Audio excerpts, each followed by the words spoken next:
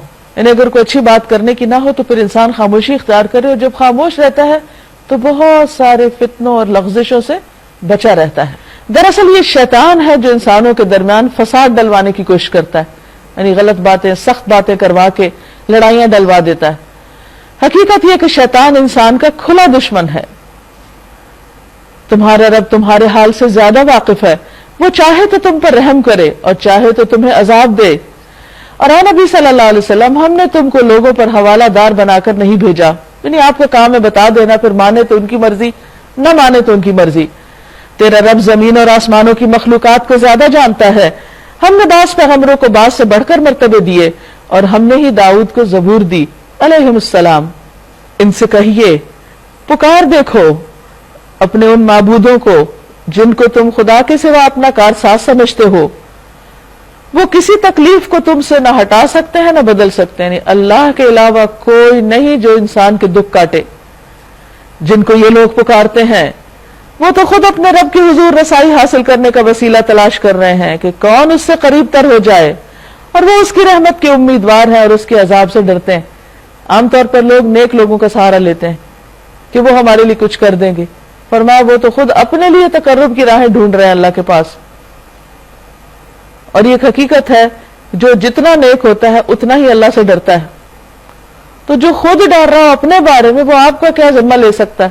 تو انسان کی کتنی ناسمجھی ہے کہ انسان خود کچھ نہ کرے اور دوسرے کی نیکیوں کا سہارا لے کر اللہ کے حضور سرخرو ہونا چاہے. تو یہ ممکن نہیں.